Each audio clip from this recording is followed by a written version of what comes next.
الحمدللہ رب العالمین والصلاة والسلام علی نبینا محمد وعلی آلہ وصحبہ اجمعین، اما بعد۔ آج ہم جس ٹاپک پہ بات کریں گے وہ ہے جنت اور اس کی نعمتیں۔ جنت کی نعمتوں کے بارے میں تذکرہ ہوگا۔ دیکھیں، سب سے پہلی بات یہ ہے کہ اگر ہم دیکھیں کہ کیا کیا نعمتیں اللہ تعالیٰ نے اپنے بندوں کے لیے تیار کی ہیں جنت میں۔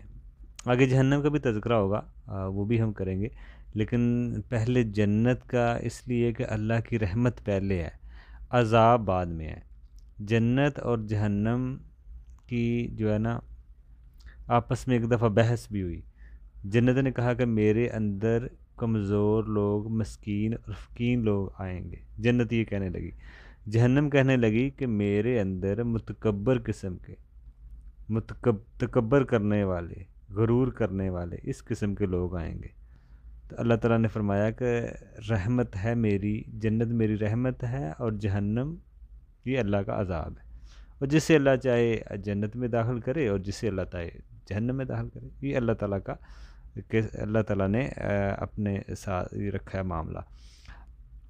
اسی طرح ہمیں چاہیے، ہر مسلمان کا مقصد یہ ہونا چاہیے کہ جنت حاصل کرنا۔ ہر مسلمان کا مقصد یہ ہونا چاہیے، جنت یعنی کہ اس کا مقصد ہونا چاہیے۔ باقی دنیا میں دیکھیں یہ ضرورتیں ہیں انسان کی، لیکن مقصد نہیں ہے، مقصد آخرت ہے۔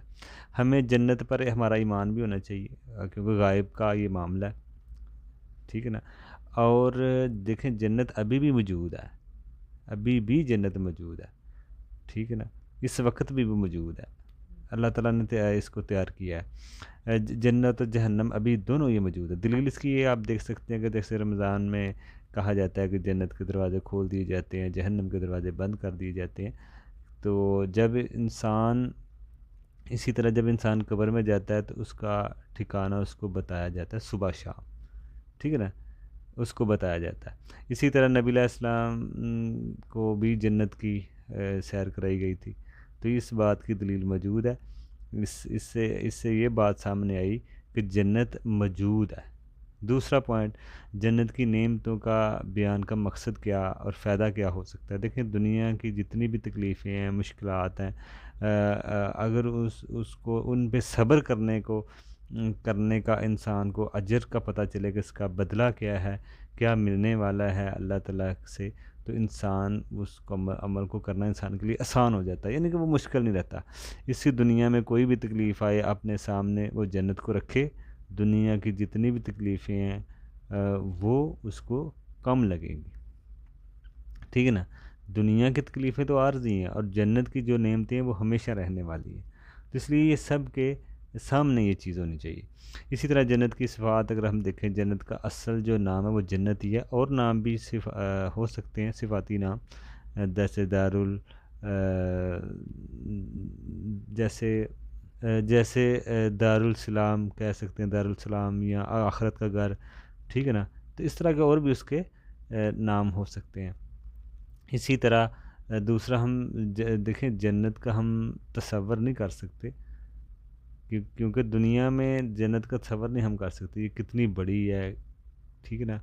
کیا اللہ تعالیٰ نے اور اس کو، جس کو سمجھ لے کہ نہ کسی آنکھ نے دیکھا ہے، نہ کسی کان نے سنا ہے، نہ کبھی کسی کے دل میں خیال بھی آیا اس کا، ٹھیک ہے نا۔ تو جنت کا تصور کرنا تو ناممکن ہے، لیکن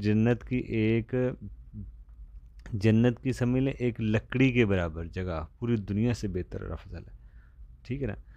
اور یہ جنت کا جو مقام ہے یا جو شان ہے جنت کی، یہ دیکھیں جنت کی ایک ناخن کے برابر بھی کوئی چیز اگر ظاہر ہو جائے دنیا میں تو سب چیزوں کو روشن کر دے، ٹھیک ہے نا۔ اسی طرح اگر موت ہوتی تو جنتی لوگ جنت کی نعمتوں کو دیکھ کر اتنا خوش ہوتے کہ خوشی میں مر جاتے، یعنی کہ اتنی خوشی کی بات ہے جنتیوں کے لیے اگر جنت میں موت ہوتی، تو موت کو ایک مینڈے کی شکل میں ختم کر دیا جائے گا، ذبح کر دیا جائے گا۔ اور جہنم والے اگر ان کی جو عذاب ہیں، ان کو عذاب کو دیکھ کے اگر موت ہوتی تو وہ بھی مر جاتے، لیکن نہ جنت میں موت ہے نہ جہنم میں موت ہے۔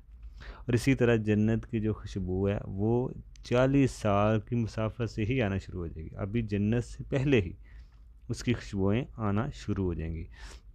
اسی طرح جنت کی چیزوں میں صرف نام آپ کہہ سکتے ہیں مشابہت دنیا کے ہیں، جنت کی جتنی بھی چیزیں ہیں وہ دنیا کے چیزوں کے مشابہ ہو سکتی ہیں نام کے لحاظ سے، لیکن جتنی بھی چیزیں ہیں وہ افضل ہوں گی دنیا سے، نام شاید ایک جیسا ہی ہو لیکن جنت کی چیزیں افضل ہیں، ٹھیک ہے نا۔ اور دیکھیں جنت کی ایک نظر سے ہی، جنت کی ایک نظر، ایک جھلک سے ہی انسان دنیا کی ساری تکلیفیں بھول جائے گا، یہ جنت کی شان ہے۔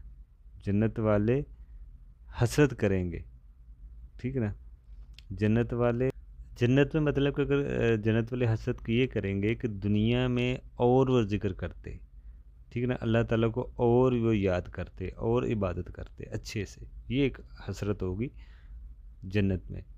باقی جنت کی جو وسعت والا مسئلہ دیکھیں کہ جنت کی وسعت کتنی ہے، کتنی کشادہ ہے، تو جنت کی جو وسعت ہے وہ جس کی چوڑائی زمین اور سمان کے برابر ہے۔ جنت میں سمجھیں 100 درجات ہیں، ہر درجے کا فرق زمین اور سمان میں بیان جیسے فرق ہے نا، زمین سے ہم سمان کو تک دیکھتے ہیں، اس سے فرق نظر آئے گا ایک درجے سے دوسرا درجہ۔ اور جنت کی جو درختوں کی لمبائی ہے وہ ابھی آدمی 100 سال چلے تو اس کو شاید طے نہ کر سکے، اتنا لمبا اس کا سفر ہوگا، جنت کے ایک درخت کی لمبائی کا اتنا سفر۔ جنت میں جو آخری دیکھیں، آخری جو جنت میں داخل ہوگا، ہونے والا جو جنتی ہے اس کو دنیا سے 10 گنا زیادہ بڑی جنت ملے گی، یعنی کہ وہ آخر میں جہنم سے نکل کے جائے گا، وہ آخری ہوگا جہنم سے نکلنے والا۔ تو دیکھیں آپ کتنی بڑی جنت ہے، آپ اندازہ لگائیں۔ اللہ تعالی ہم سب کو جنت والے کام کرنے کی توفیق دے اور ہمیں اللہ تعالی جہنم سے محفوظ رکھے۔